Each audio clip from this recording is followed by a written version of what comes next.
மீனராசிக்கு இந்த வருடத்துல இன்னும் ஏதாவது விஷயங்கள் நடக்கக்கூடுமா? பஞ்சநாதன் ஐயா, நீங்க சொல்லுங்க. மகேஷ் யோகி ஆரம்பத்தில் ஆரம்பிக்கும் போதே ஒரு அருமையான விஷயத்தை சொன்னார்.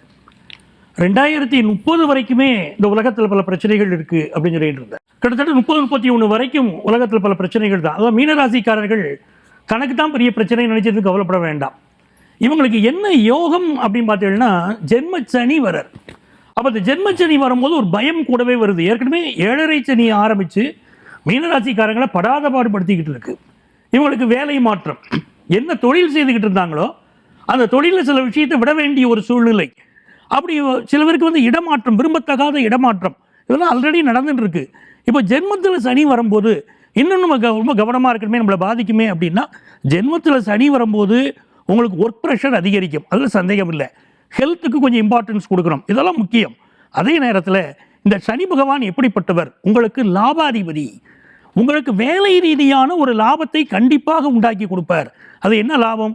அலுவலகத்தில் இதுவரைக்கும் உங்கள் ஆஃபீஸில் உங்கள் கீழே இருக்கிறவங்களுக்கு ப்ரொமோஷன் கொடுத்தாங்க, உங்களை கன்சிடர் கூட பண்ணலை, இப்போ உங்களை கன்சிடர் பண்ணுவாங்க, அந்த லிஸ்ட்லையாவது உங்கள் பேர் வரும். சிலருக்கு இடமாற்றங்கள் அமையும், வேலை பார்க்கக்கூடிய இடத்துல இடமாற்றம் அமையும். ஒரு ஏற்ற இறக்கமான வாழ்க்கை உங்களுக்கு இருந்துக்கிட்டே இருக்கு. இப்போது அந்த ராகு கேதுனால இப்போ ராகு 12ஆம் இடத்துக்கு போயிடுறார், கேது 6ஆம் இடத்துக்கு வர்றார். நம்ம எந்த ஒரு விஷயத்திலையும் டெய்லி காலையில் இருந்த உடனே தியானம் செய்யணும். அமைதியான முறையில் எனக்கு இந்த காலம் கழியணும், தியானம் செய்யணும். வம்பு வழக்குகள் எது வந்தாலும் நம்ம ஒதுங்கி போயிடணும், எந்த பிரச்சனையிலையும் தலையாட்டக்கூடாது. நமக்கு முருகனுடைய அருள் இருக்குது. 5ஆம் இடத்துல செவ்வாய் உட்கார்ந்து இருக்கார். அதாவது 9ஆம் இடத்தின் அதிபதி 5ல் உட்கார்ந்துருக்கார். ஒரு திரிகோணஸ்தானாதிபதி இன்னொரு திரிகோணஸ்தானத்தில் உட்கார்றாருன்னா மிகப்பெரிய வல்லமையை தருவார். தினந்தோறும் முருகனை வழிபடுங்க, கந்த சஷ்டி கவசம் சொல்லுங்க, உங்கள் வாழ்க்கையிலே முருகனுடைய துணை இருக்கும். 2ஆம் இடத்திற்கு அதிபதி செவ்வாய் 5ல் இருக்கார். பூர்வ புண்ணிய அனுக்கிரகத்தினால நல்ல செல்வ செழிப்பு கிடைக்கும். அதை போல பெண்கள் இந்த ஆண்டு வந்து மிகப்பெரிய ஒரு செல்வ வரத்தை, பலத்தை நீங்கள் அடைய போறீங்க. நீண்ட நாட்களாக இருந்த கடன்கள் அடைபடக்கூடிய யோகம் அந்த மீனராசிக்காரங்களுக்கு இருக்கு.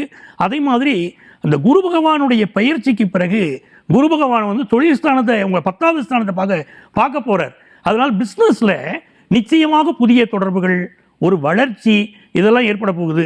எந்த பிரச்சனையாக இருந்தாலும், நான் இளைஞர்களுக்கு சொல்றது, எந்த பிரச்சனையாக இருந்தாலும் உங்கள் தாய் தகப்பன்ட்ட முதல்ல டிஸ்கஸ் பண்ணிக்கோங்க. உங்களுக்கு வெளியே உலகத்தில் ஒரு இளம் பெண்ணுக்கு ஒரு பிரச்சனை வருது, முதல்ல வீட்டில் போய் உங்கள் அம்மா அப்பாட்ட டிஸ்கஸ் பண்ணிக்கோங்க. சூரியனும் சந்திரனும் 10ஆம் இடத்திலே அமர்ந்து இந்த வருடம் துவங்குது. குரு பகவானுடைய பார்வை 4ஆம் இடத்திலிருந்து குரு பகவான் 10ஆம் இடத்தை இந்த ஆண்டு பார்க்க போகிறார்.